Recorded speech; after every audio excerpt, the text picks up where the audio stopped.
Bharatiya Janata party के प्रवक्ता संबित पात्रा हमारे साथ जुड़ गए हैं। संबित जी, बहुत बहुत शुक्रिया एबीपी न्यूज से बात करने के लिए। मेरा पहला सवाल आपसे यही है जो पूरा देश पूछ रहा है, आखिर कब तक हम कड़ी निंदा करते रहेंगे, कब कड़ी कार्रवाई होगी? मंद्रा जी, पहली बात तो है मैं आपके साथ आवाज मिलाते हुए और देश के साथ आवाज मिलाते हुए यही कहूंगा, जिस प्रकार का दरिंदगी के साथ अमरनाथ के श्रद्धालुओं के ऊपर आक्रमण हुआ है, आतंकी हमला हुआ है, जिसमें लोगों की जान गई ही और बहुत लोग जख्मी हैं, उनके लिए भी प्रार्थना करते हैं। और वाकई जितनी निंदा की जाए उतना कम है। खुद प्रधानमंत्री जी ने इस विषय को संज्ञान में लिया है और उन्होंने कहा है कि इस पूरे विषय का जो निष्कर्ष है वो निष्कर्ष तक हम पहुंचेंगे। अभी आपने देखा है कि गृह राज्य मंत्री भी अहीर साहब वहां गए हैं एक टीम के साथ, वो पूरी जायजा लेंगे।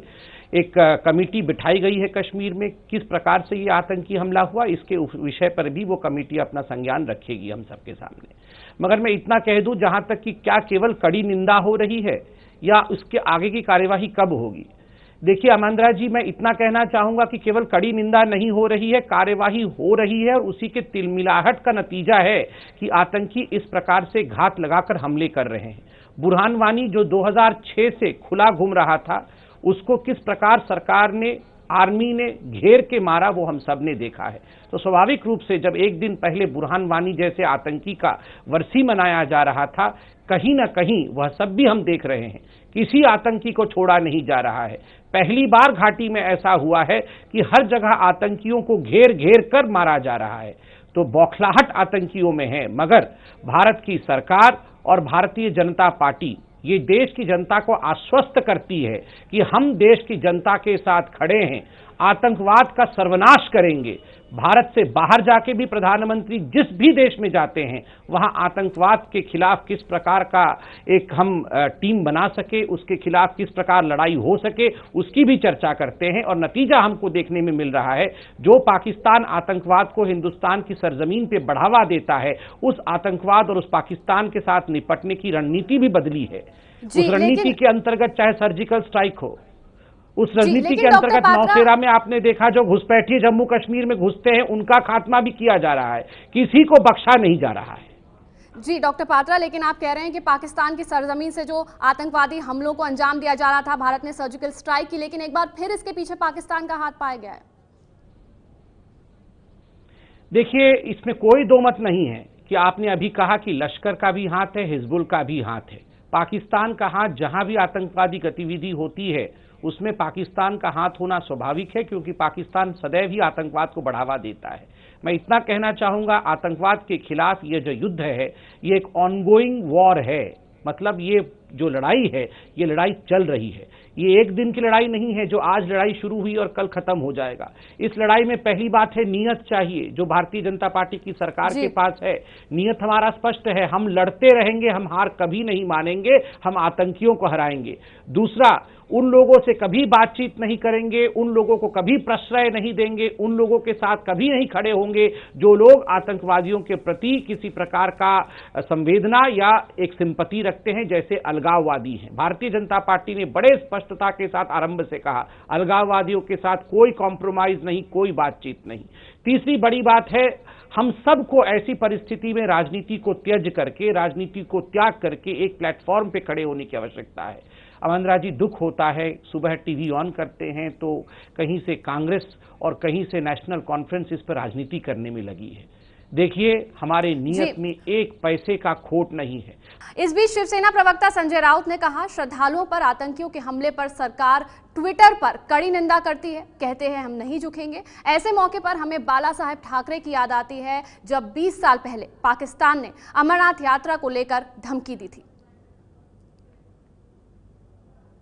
क्या कहेंगे, अब क्या कह सकते हैं। सरकार ने बोल दिया ट्विटर पे, सरकार ने ट्विटर पर इस हमले की कड़ी निंदा की है ट्विटर पर।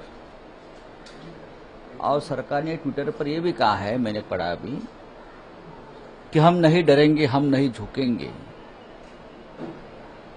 तो ठीक है, 2 दिन पहले ही अमरनाथ यात्रा स्थगित हो गई थी, आज हमला हुआ है, कल क्या होगा किसी को पता नहीं। सरकार बहुत मजबूत है, हिम्मत वाली है, ये हम मानते हैं। सरकार को हमारा पूरा समर्थन भी है, लेकिन आज सिर्फ हमें नहीं पूरे देश को याद आ रहे बाला साहब ठाकरे जी, क्योंकि 20 साल पहले जब अमरनाथ यात्रा हम होने नहीं देंगे, हमला करेंगे, इस प्रकार की भाषा कश्मीर के आतंकवादी जब कर रहे थे, धमकियां दे रहे थे, तो मुंबई में बैठे हुए बाला साहब ठाकरे जी ने एक ही गर्जना की थी, अगर हमारे एक भी अमरनाथ यात्रियों के बाल बांका हो गया, बाल को धक्का लगा, तो मैं यहां मुंबई में बैठा हूं, आपको नहीं छोड़ूंगा। हिंदुस्तान से हज के लिए उड़ने वाला एक भी जहाज नहीं उड़ेगा। तब से आज तक अमरनाथ यात्रा ठीक से हो रही थी, लेकिन वापस सब बिगड़ गया है। जिस तरह से कश्मीर का माहौल आज हम देखते हैं, मुझे लगता है दुख की नहीं, चिंता की नहीं, उससे भी ज्यादा हमें वेदना हो रही है। अब देखेंगे सरकार क्या करती है। तो बाला साहेब की याद दिला रही है शिवसेना, और क्योंकि बयान शिवसेना का आया है इसलिए सवाल संबित पात्रा से बनता है। संबित जी, आपने सुना क्या कुछ कहा गया है शिवसेना की तरफ से? बीजेपी की सरकार है, इसमें श्रद्धालु सुरक्षित नहीं है, फिर और क्या कहा जा सकता है? नहीं, देखिए, मैंने अभी सुना शिवसेना ने क्या कहा। शिवसेना हमारी समर्थित पार्टियों में से है, एनडीए का हिस्सा भी है। उन्होंने कहा कि बाला साहेब जी ने आज से 20 साल पहले कहा था कि अगर अमरनाथ के यात्रियों पर किसी प्रकार का आक्रमण होगा तो मुंबई में भी मुसलमानों का खैर नहीं होगा, और जो हज पे जो यात्री जाते हैं उनको छोड़ा नहीं जाएगा। मुझे लगता है मैं अभी इस माहौल को इस प्रकार एक कम्युनल रंग दे के हिंदू मुस्लिम में बांटूंगा तो देश में अच्छा माहौल नहीं होगा। हमें अभी बहुत बच बच के शब्दों का प्रयोग करना है, क्योंकि अगर हम इस प्रकार हिंदू और मुसलमान की लड़ाई बना देंगे तो 5 मिनट में देश में खराब माहौल बन जाएगा। अगर कांग्रेस भी यही चाहती है कि हज में यात्रा नहीं जाएं, और इसी प्रकार की कांग्रेस की भी मांग है, तो वो भी बोल सकती है, मगर मैं नहीं चाहता हूं कि इसको हिंदू और मुसलमान के एंगल से अभी देखकर देश में एक खराब माहौल का निर्माण किया जाए। जी, लेकिन संबित जी, जिम्मेदारी किसकी है? क्योंकि सरकार आपकी है, राज्य में भी और केंद्र में भी। नहीं, बिल्कुल सही बात है। मैंने आपको आरंभ में ही कहा है कि सवाल अगर हमसे नहीं पूछा जाएगा तो किससे पूछा जाएगा, और शालीनता से हर सवाल का जवाब देना ये भारतीय जनता पार्टी का काम है, वो हम करेंगे। मैंने आपको कहा, कड़ी निंदा नहीं, यहाँ सरकार धरती पर एक्शन ले रही है, और ये सब उसी एक्शन का नतीजा है। बुरहान वानी, सब्जार अहमद और इन सब आतंकवादियों को एक एक करके चुन चुन कर, जैसे याद करिए, इसी हिजबुल का ही बुरहान वानी एक लेफ्टिनेंट था, जिस हिजबुल का और लश्कर का आज नाम आ रहा है। तो स्वाभाविक रूप से ऐसे आतंकवादियों को दिन दुनी रात चौगुनी जो उड़ा दिया जा रहा है, समाप्त कर दिया जा रहा है, अलगाववादियों को दरकिनार कर दिया गया है। कहीं ना कहीं एक सेंस ऑफ फ्रस्ट्रेशन आतंकवादियों में है। देखिए, ये एक प्रॉक्सी वार है। प्रॉक्सी वार में हम अटैक करते हैं तो वो भी अटैक करते हैं, मगर हमारे को और चाक चौबंद के साथ और सुरक्षा की गतिविधियों के साथ आगे बढ़ने की आवश्यकता है। जरूर जो समीक्षा अभी सरकार ले रही है, समीक्षा के रिपोर्ट के पश्चात जो भी विषय सामने आएगा सरकार आपके सामने रखेगी। जी संबित जी, बौखलाहट की आपने बात की, आतंकियों में बौखलाहट है, लेकिन यहाँ बौखलाहट पूरे देश में भी है। आखिर कब तक हम कड़ी निंदा करते रहेंगे, कड़ी कार्रवाई हम कब करेंगे? कांग्रेस प्रवक्ता शोभा ओझा भी हमारे साथ जुड़ चुकी हैं। शोभा जी, अब आप कुछ कहना चाह रही थी, आपने हाथ उठाया था, लेकिन उससे पहले संबित जी ने यह कहा था कि कांग्रेस और दूसरे दल इस पर राजनीति कम से कम ना करें।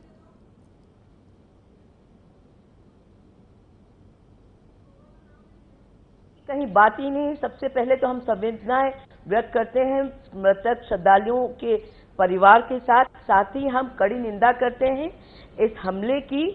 पर कहीं ना कहीं संबित जी जो अभी भारतीय जनता पार्टी की बखाने मार रहे थे, तो कहीं ना कहीं प्रश्न उठ रहे हैं। पूरा देश पूछ रहा है कि जो मोदी दहाड़ते थे जब विपक्ष में थे, जब हमले होते थे, वो कहते थे कि एक सर पाकिस्तान ले जाएगा तो 10 सर हम लेके आएंगे। जो कहते थे चीन को लांग आंख दिखानी चाहिए, जो बड़ी बड़ी बातें करते थे कि जब हमला होता है कांग्रेस की सरकार अमेरिका भागती है और मदद करो की गुहार लगाती है। इतनी बड़ी बड़ी बातें जो मोदी जी कहते थे, आज मोदी जी प्रधानमंत्री है। शर्म आती है कि इतना बड़ा हमला हो जाता है, एक बयान नहीं आता, ट्विटर पे बस मैसेज डाल के इतिश्री हो जाती है कंसर्न की। अरे इतना बड़ा हमला हो रहा है, पूरा देश आज देख रहा है कि लगातार जम्मू कश्मीर की हालत देख रहा है। पठानकोट हो, उरी हो, आतंकवादी अंदर तक घुस आता है। 25 जून को अलर्ट किया गया था कि अमरनाथ यात्रा पे हमला होगा, 100 से ज्यादा श्रद्धालुओं को मौत के घाट उतारा जाएगा, 100-150 पुलिस कर्मियों को, सैनिकों को मौत के घाट उतारा जाएगा। उसके बाद भी ये हादसा हो जाता है और शर्म आती है कि 3 बार हमले हुए। इस हमले के पहले एक बार बंकर पे हुआ, एक बार पुलिस पोस्ट पे हुआ, उसके बाद इस बस पे हुआ और आतंकवादी सेफ भाग जाता है। कुल मिला के अंधेर नगरी चौपट राजा है। राजा को फुर्सत नहीं अपने विदेश यात्राओं से। पूरा देश आज एक बहुत ही विकट परिस्थिति से गुजर रहा है। आतंकवादी पूरी तरह से हावी है इस देश पे। और संबित पात्रा जी का भाषण मैं आधा घंटे से सुन रही थी कि वो बता रहे थे किस तरह से ये बौखलाहट में हो रहा है। अरे कौन सी बौखलाहट? तो अभी तो 5 जब मिनट पहले ही सरकार आई है, आप देखिए लगातार हमारे कितने सैनिकों की जान गई है, पूरी कितने सैनिकों की जान गई, कितने आम आदमी सरहद पे मरे। जम्मू कश्मीर की हालत इन्होंने क्या बना दी है। चलिए शोभा ओझा जी, संबित जी हमारे साथ बने हुए हैं। आपने जो आरोप लगाए हैं जी, जो आप सवाल उठा रही हैं उन पर जवाब लेंगे संबित पात्रा से। संबित जी, कई सवाल उठाए शोभा ओझा ने। प्रधानमंत्री विदेश यात्रा करते हैं, इस तरह के हमले हो जाते हैं तो सिर्फ संवेदनाएं व्यक्त कर देते हैं, बयान कब जारी करेंगे? देखिए आमंद्रा जी, मुझे दुख होता है। आज आपका बहुत बड़ा चैनल है, पूरा विश्व आपके चैनल को देखता है। 2 मैच्योर्ड परिपक्व राजनेता, एक बीजेपी से और एक कांग्रेस से बैठ के अभी चिताओं में आग भी नहीं लगी है श्रद्धालुओं का, जिन लोगों को आतंकवादियों ने मार गिराया। मैं कहूंगा मोदी जी अच्छे, ये कहेंगे राहुल जी अच्छे। ये लोगों को अच्छा लगेगा क्या? आज हम एक नहीं हो सकते हैं? आज हम कम से कम थोड़ी तीखी बयानबाजी कम नहीं कर सकते हैं? ठीक है, आप आलोचना जरूर करिए और तीखे और बहुत डायरेक्ट क्वेश्चन पूछिए। मैं आप ये गला फाड़ फाड़ के प्रधानमंत्री के ऐसे शब्दों का प्रयोग मत करिए। आप सुन लीजिए, यहाँ इन्हीं से बुलवा लीजिए, आप इन्हीं लोगों से, अपरिपक्व लोगों से बुलवा लीजिए और मैं शांति से बैठना चाहूँगा। बयानबाजी कब तक का होती रहेगी इस देश में? केवल बयानबाजी कब तक का होती रहेगी? आप इनसे बुलवा लीजिए, ये इमैच्योर पॉलिटिशियन से बुलवा लीजिए, मैं बैठ के अपने बारी का इंतजार करूंगा। बयानबाजी करते हैं। शोभा जी, आपकी बात सुन ली है संबित पात्रा ने, उसी का जवाब दे रहे हैं। मैं फिर से आऊंगी आपके पास, संबित पात्रा को अपनी बात पूरी करने दीजिए। देखिए, मुझे बड़ा दुख होता है कि कांग्रेस को किसी श्रद्धालु से कोई लेना देना नहीं है। कांग्रेस को आतंकवादियों के प्रति हमदर्दी है, मगर यहां आके प्रधानमंत्री के जैसे शब्दों का प्रयोग कर रहा है। मैं तो कह रहा हूं एक बार बुरहान वानी के खिलाफ भी बोल दे, गिलानी के खिलाफ भी बोल दे। नहीं, यहाँ आते ही राजनीति शुरू कर देनी है ताकि जो है किस प्रकार इनकी जो हार होती है चुनाव में उसका भड़ास यहाँ निकाले। शांति से बैठ जाइए, थोड़ा शर्म करिए, लोगों की जान गई है, थोड़ा शर्म करिए एंड लर्न सम बिहेवियर। कुछ कर्टसी के साथ आप लोग बिहेवियर सीख के डिबेट में बैठिए। आप लोग ऐसे बदतमीज तरह के लोग कैसे, बताइए, बदतमीजी के साथ डिबेट करते हैं आप लोग? बदतमीजी छोड़िए, यहाँ थोड़ा शांति से बैठ के डिबेट करिए। लोगों की जान गई है, आप बदतमीजी तो मत करिए। शोभा जी शांत हो जाइए। लोगों की जान गई है, थोड़ी बदतमीजी मत करिए, शांत होकर बात करिए। स्पेसिफिक इनपुट था, उसके बावजूद ये चूक कैसे हो गई? कहाँ पूछ रही है? ये तो ये पूछ नहीं रही है, ये राजनीति कर रही है, शांति से सुन भी नहीं रही है, दूसरों के बीच में चिल्ला रही हैं, बदतमीजी कर रही हैं और बिल्कुल। शोभा जी, संबित जी को बात पूरी करने दीजिए, मैं आऊंगी आपके पास। देखिए, मैं आपके चैनल के माध्यम से बोलना चाहूंगा, कोई ये कैसे कर रहे हैं? आप इन्हीं से बुलवा लीजिए, मुझे आप डिबेट से जाने दीजिए।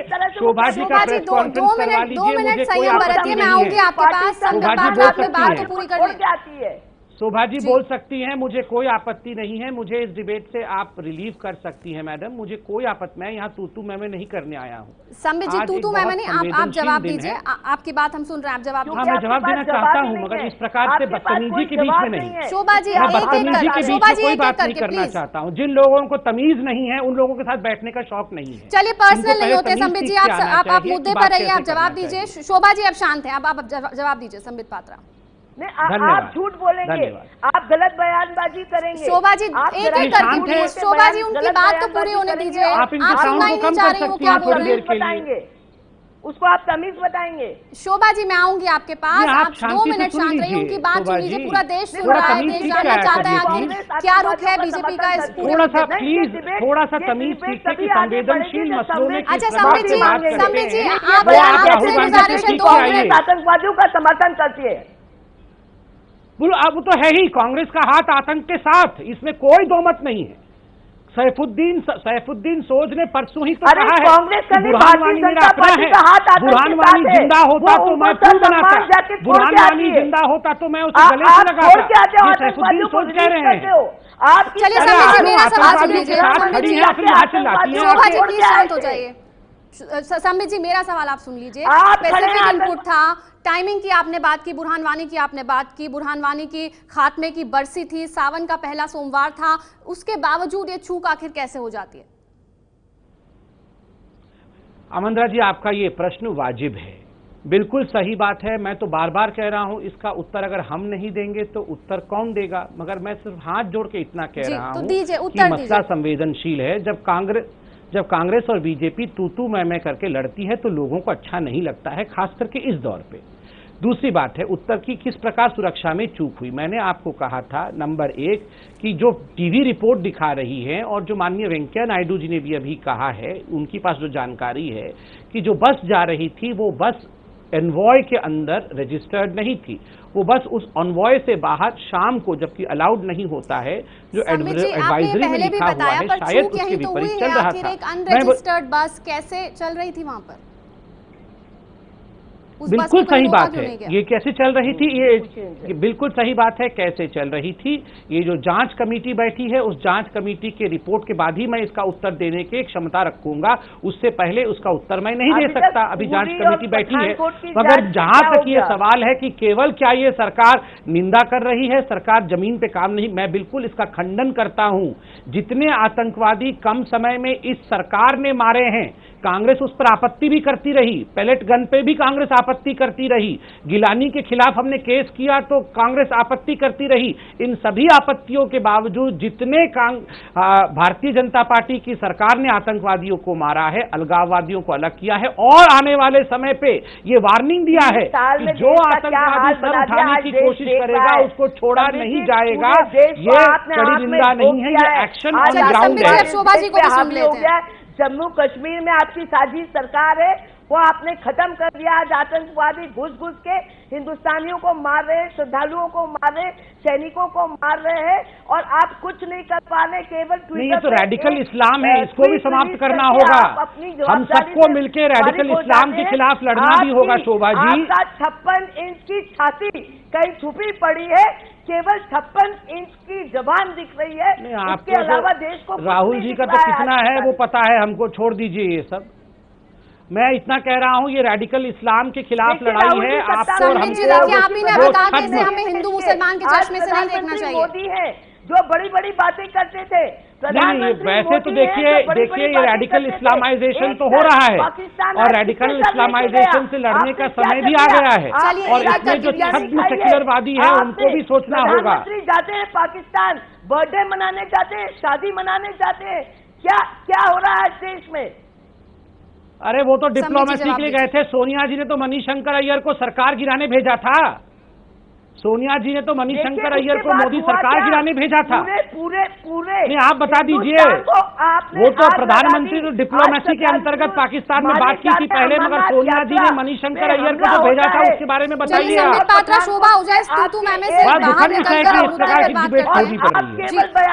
आप दोनों से मेरी गुजारिश है, अब हम मुद्दे पर रहते हैं। संबित जी, ये यात्रा आगे भी जारी रह रही है, चल रही है और 7 अगस्त तक इस यात्रा को चलना है। क्या आप एश्योरेंस देंगे देशवासियों को, खासकर उन श्रद्धालुओं को जो इस यात्रा पर निकले हुए हैं? देखिए आमंद्रा जी, मैं पार्टी का प्रवक्ता हूं और अभी जैसे ही आपने टीवी चैनल पे दिखाया था कि माननीय राजनाथ सिंह जी जो कि गृह मंत्री हैं, उनके घर में बैठक भी चल रही है। इस अहम बैठक के बाद स्वाभाविक है कि जो भी बैठक में निर्णय होगा वो आप सबको बताया जाएगा। इसमें कोई दो मत नहीं है कि भारत की सरकार, चाहे वो जम्मू कश्मीर की सरकार हो, चाहे केंद्र की सरकार हो, श्रद्धालुओं के साथ खड़ी है और जो भी एडवाइजरी है उसके अंतर्गत हमको चलना है। किसी भी श्रद्धालु का बाल बांका तक होने नहीं देगी ये सरकार और बिल्कुल पुख्ता इंतजाम करेगी। हमें उस मीटिंग, उस बैठक के समाप्ति का इंतजार करना चाहिए।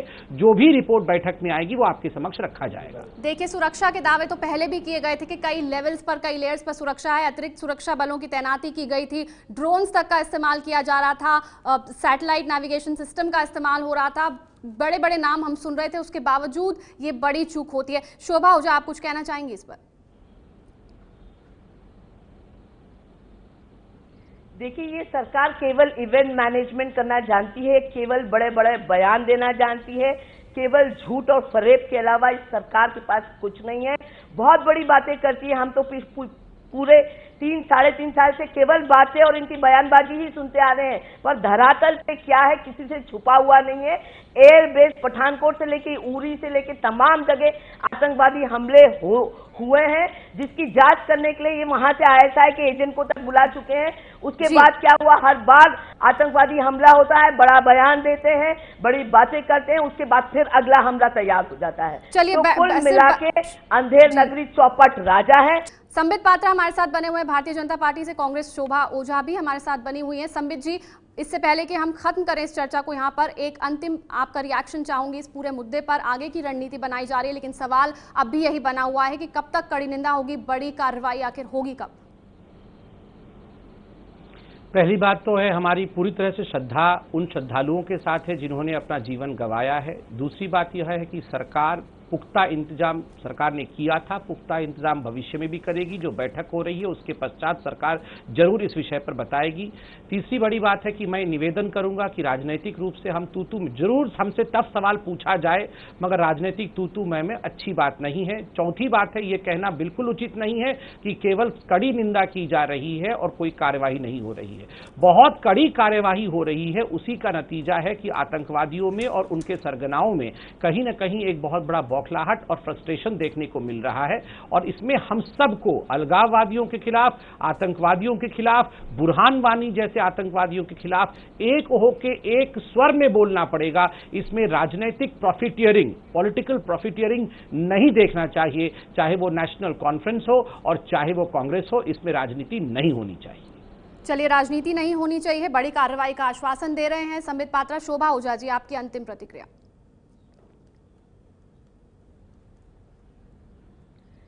देखिए, रोज आतंकवादी हिंदुस्तानियों को, चाहे वो सैनिक हो या आम आदमी हो, गाजर मूली की तरह काट के फेंक रहे हैं।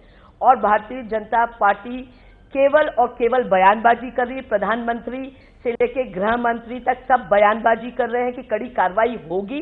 अरे कड़ी कार्रवाई कब होगी? पिछले 3 साल में आप उठा के देखिए कि कितने हमारे सैनिक मारे गए, कितने आम आदमी मारे गए। जम्मू कश्मीर की हालत इन लोगों ने क्या कर दी। आतंकवादी घुस के हमारे एयरबेस बेस पे तक कब्जा कर लेते हैं और सरकार सोती रहती है। इंटेलिजेंस की रिपोर्ट के बावजूद कुछ नहीं होता है। कुल मिला के पूरी हमारी सरहद हो, चाहे जम्मू कश्मीर हो, पूरे देश को इन्होंने एक डर का माहौल पैदा कर दिया है। आदमी सुरक्षित नहीं है और सरकार केवल बयानबाजी कर रही है।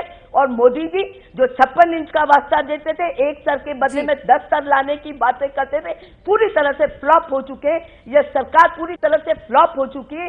एक आज चलिए, आम आदमी सुरक्षित नहीं है इस देश में। हर फ्रंट पे ये सरकार फ्लॉप हो चुकी है। सरकार चलिए, तो कड़ी कार्रवाई की मांग हो रही है। सब्र जवाब दे गया है देशवासियों का। आप दोनों का बहुत बहुत शुक्रिया। शोभा ओझा कांग्रेस से और संबित पात्रा भारतीय जनता पार्टी से। फिलहाल सवाल यही बना हुआ है कि कब तक हम कड़ी निंदा करते रहेंगे, कड़ी कार्रवाई आखिर कब होगी। ये है ABP न्यूज, आपको रखे आगे।